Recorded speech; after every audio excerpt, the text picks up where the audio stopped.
आपने ना आइल्स दिया है ना टोएफल, और फिर भी आपको जर्मनी में पब्लिक यूनिवर्सिटी में इंग्लिश कोर्स में एडमिशन चाहिए। मैंने एक नहीं दो पब्लिक यूनिवर्सिटीज में एडमिशन लिया है। हेलो गाइस, मैं आपका जर्मन भाई, और आज अपन बात करेंगे जर्मन की पब्लिक यूनिवर्सिटीज में इंग्लिश कोर्स के अंदर कैसे एडमिशन ले। अगर आप भी विदाउट टोएफल और विदाउट आइल्स के थ्रू जर्मनी में इंग्लिश कोर्स में एडमिशन लेना चाहते हैं, this is the perfect video for you. तो स्टार्ट करते हैं इसकी फुल प्रोसेस के साथ। तो सबसे पहली प्रोसेस है, अपन को यूनिवर्सिटी की शॉर्टलिस्ट करनी है, और अपन को ये दिमाग में रखना है कि यूनिवर्सिटी की शॉर्टलिस्ट अपन को सबसे पहले on the basis of course करनी है। क्योंकि कई बार क्या होता है, लोग कॉलेज के बेसिस पे शॉर्टलिस्ट करते हैं कि उनको चाहिए कि अच्छा कॉलेज मिले, बट वो ये नहीं देखते कि उनको अच्छा कोर्स मिलना चाहिए, क्योंकि अपना करियर कोर्स डिसाइड करता है, ना कि कॉलेज। तो अपन को कोर्स के तौर पे यूनिवर्सिटी की शॉर्टलिस्ट करनी है। तो यूनिवर्सिटी की शॉर्टलिस्ट हो गई, उसके अंदर अपन को देखनी है एलिजिबिलिटी, अपन उस कॉलेज के अंदर उस कोर्स के अंदर एलिजिबल हैं कि नहीं है। तो वो लिस्ट तैयार होने के बाद फिर अपन को नेक्स्ट प्रोसेस चालू करनी है। फिर उसके बाद अपन को देना है एक इंग्लिश का प्रैक्टिस सेट। हालांकि मैंने डुओलिंगो का टेस्ट दिया था, आप कोई और भी दे सकते हो।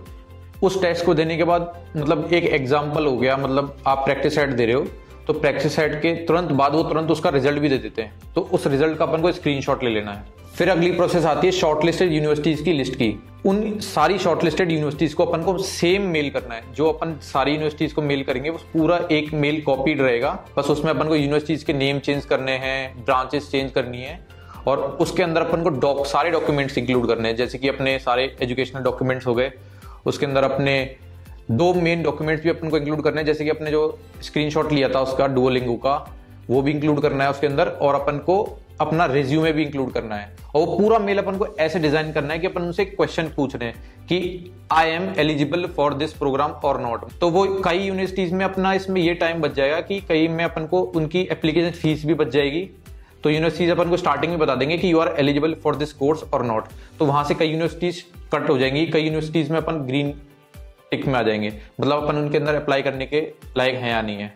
फिर उसके बाद जैसे कि आपके पास लिस्ट बन गई कि इन सब यूनिवर्सिटीज ने अपन को ग्रीन टिक दे दिया है, तो फिर उन यूनिवर्सिटीज में कई यूनिवर्सिटीज ऐसे भी कहेंगी आपको कि जो आपने प्रैक्टिस सेट दिया है उसके अकॉर्डिंग वो ये भी कहेंगे कि आपको अभी हम प्रोविजनल लेटर दे रहे हैं, उसके बाद अपन आपको एक दोबारा आइल्स देना है। पर कई यूनिवर्सिटीज आपको इंटरव्यूज भी ले लेंगी, जैसे कि मेरे साथ हुआ था।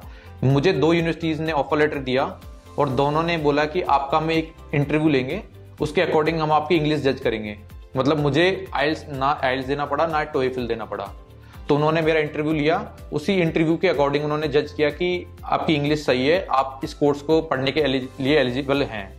तो उन्होंने उसी प्रोविजनल लेटर में भी इंक्लूड किया था ये कि this language proficiency test is judged on the basis of interview. But कई यूनिवर्सिटीज ऐसी भी होंगी, वो आपको कहेंगे कि आपको प्रोविजनल लेटर दे दिया है, बट आपका जो प्रोफिशिएंसी टेस्ट है, जब आपको ये कंडीशनल से आपको ये परमानेंट लेटर बनाना है, मतलब एक्सेप्टेंस लेटर बनाना है, तब आपको वो सबमिट करना है। बट आपको प्रोविजनल लेटर भी दे देंगे।